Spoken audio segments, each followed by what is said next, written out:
الحمد لله رب العالمين والصلاة والسلام على رسوله الكريم وعلى آله وأصحابه أجمعين. خدای مهربان دعاگو هستم که الله همه کارهای ما و شما در برار و برکت و کشایش و الله مهربان دعاگو هستم که نفرهایی که امروز نیاز دارند،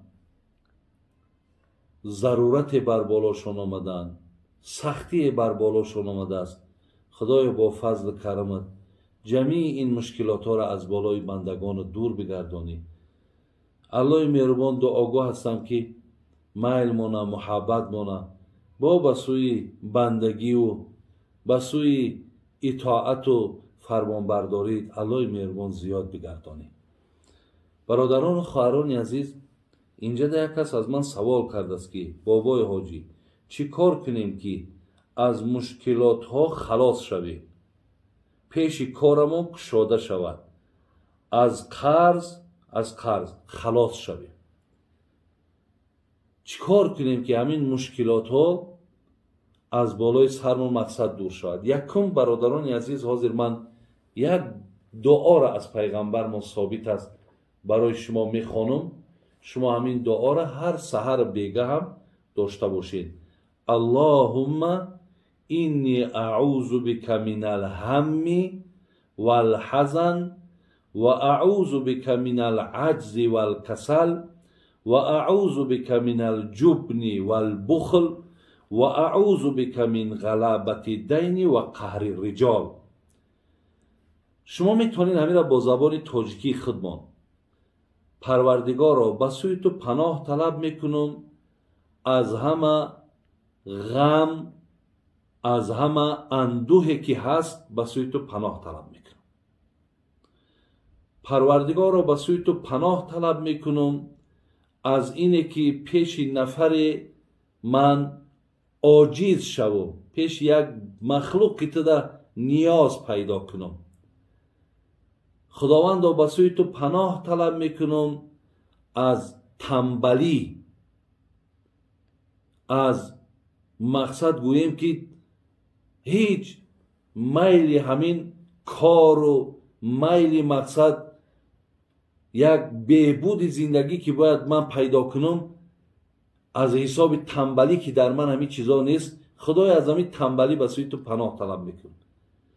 پروردگار را پناه طلب میکنم از ترسانچکی، یعنی خدایا هیچ وقت مرا بزدل نکو، مرا همچون یک مرد غیور، همچون یک مرد بغیرت الله مهربان همین غیرت و همین مثال انا وقار و همین همت در قلب من نگه بدار.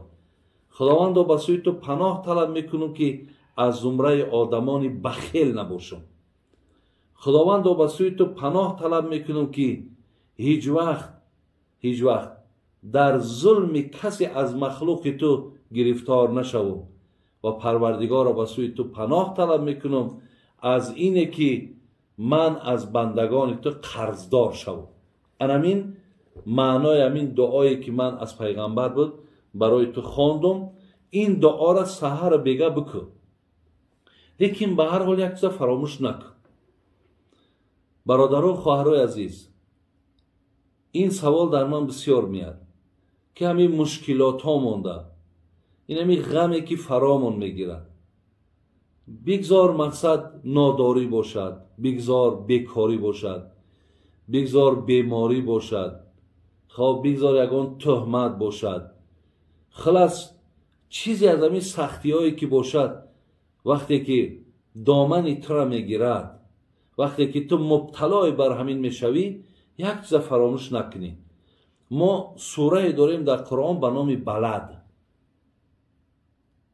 در همین سوره بلد آیت 4 اگر نگاه کنیم، الله مهربان میگه اعوذ بالله من الشیطان الرجیم لقد خلقنا الانسان فی کبد. الله میگه ما انسان در رنج و در مشقت آفریدیم.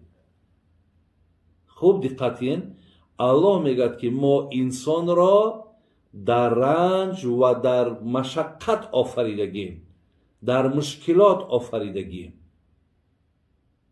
یعنی از همون تنگنای بگیم تاریکی جنین، همون شکم مادر سرکردگی تا زمان سکرات موت. بین چقدر سختی ها هست، ناداری هست، نادانی هست، خب بیماری هست، گویم جنگ جنجال ها و خرخشه در زندگی هست. اینها تمام شده که الکی بیماری مرگ میگیرد. اینش تمام شده که مرگ به سراغت میاد. بین دم آخر ده چی قدر شیطان وسواست میکنه. تا خانه قبر ده چند سوال ها، در درون قبر چند تا فتنه ها. از اونجا قیامت میاد، در قیامت موردی سوال و جواب قرار میگیری. خلاص انسان ابی چی قدر رنج های زیاده، چی قدر مشکلات های زیاده در پیش دارد. لیکن الله رحمت کنه جناب شیخ جناب عبدالقادر بیدیله میگفت که آفت ایجاد اساس زندگی هوشیار باش. بسیار همین مقدار اهمیتین خیلی برای ما باور کنین بسیار یک ایجاد زیبا کرده است. آفت ایجاد اساس زندگی هوشیار باش، از تراوت خانه دارد در ری سیلاب گل. حضرت میگه شما دانین که همین ساز زندگی، یعنی زندگی میگن آینه را محتاج خاکستر کند. انمی زندگی برادرها خواهرای عزیز میگه بی نهایت آفت ایجاد است. بسیار آفت های زیاد داره، بسیار خیلی آفتاش زیاد است. یعنی در زندگی به مشکلات و به سختی و به همین رنج، شاعر میگو که در این عالم دلی بیغم نباشد، اگر باشد دلی آدم نباشد. یعنی اینجا در نیست نفری که غم نداشته باشد. برادر و خواهر عزیز، تو تنها نیستی که این شکایت برای من میکنی. یعنی تنها نیستی. نیست آدمی که یک غم نداشته باشد، نیست آدمی که یک مشکلات نداشته باشد. برای همین شیخ سعدی میگه آفت ایجاد اساس زندگی هوشیار باش، از تراوت خانه دارد در ری سیلاب گل. ایرا بین گل برای آنه که مقصد همون تر تازه بماند، برای آنه که زیباگیش از بین نرود، برای آنه که خشک نشود، میگه در ری سیلاب، در ری همون سیلاب آبی که هر یک زمان او گل مقصد خطرش تهدید میکنه، در همونجا خانه میکنه. در همونجا خانه میکنه به مقصد چی؟ به مقصد که تر تازه بمانم، به خاطر که خشک نشم، به خاطر که مقصد از بین نرم. یعنی برای زندگی شده با سیلاب مبارزه میبره.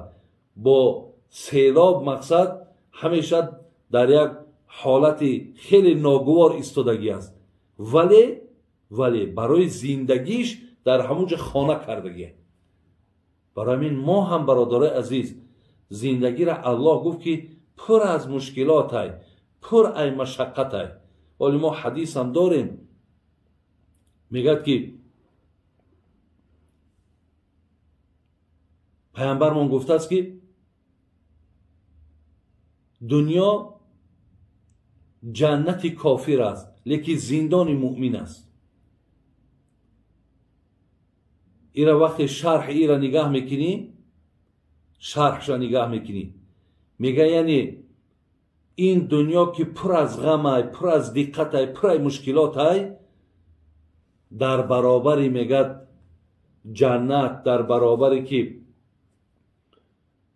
الله مهربان یک موضع زیبایی را که نه غم داره نه دقت داره، یعنی گویم تنی صحتش بیماری نداره، نعمتش زوال نداره، جوانیش پیری نداره، یعنی در برابر او میگه یعنی دنیا یک زندانه.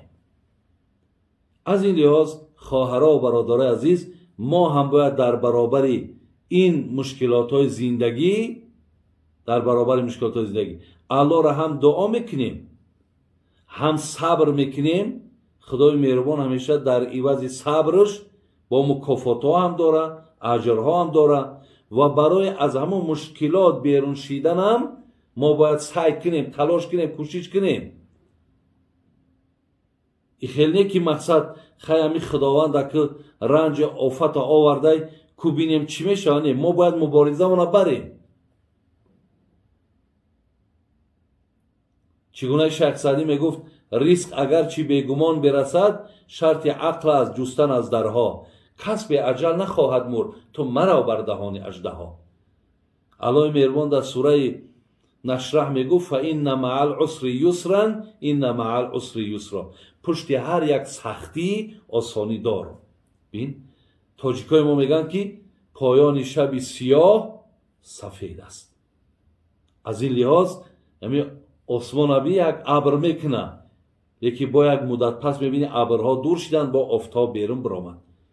برای همین دادرها خواهرای عزیز انشاءالله ما در هر یک رنج و مشکلاتش فقط باید این را ببینیم که امتحان الهیه. خداوند در عوض ما را اجر میده، صبر میده.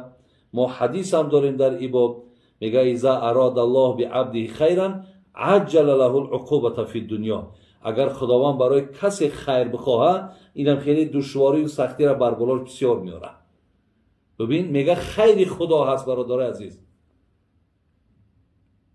جناب حسین واعظ کاشفی در تفسیر حسینیش میگفت که آن روز که آب و خاک بر هم زده اند بر طینت آدم رقم غم زده اند. خالی نبود آدمی از درد و بلا که این ضربت اولین بر آدم زده اند. وقتی میگه حضرت آدم بابامونه خداوند وقتی می آفرید در همون خاکی که از همون خاکی که آفرید در همون خاک میگه 40 روز باران غم بارید. یعنی در خاک حضرت آدم در وجود همون حضرت آدم بگیم یعنی غم بود. برای همین این میراث همون بابامونه که پشت به پشتمون این غم و این دقت و این مشکلات میره. لیکن انشاءالله همش با یک وقت داره. خدای مهربان انشاءالله با این مشکلات را دور میکنه، هم اجرت میده هم با مشکلات دور میکنه. با اینا مثال درسی زندگی برای ما و شما میشود. سلام علیکم و رحمت الله و برکاته.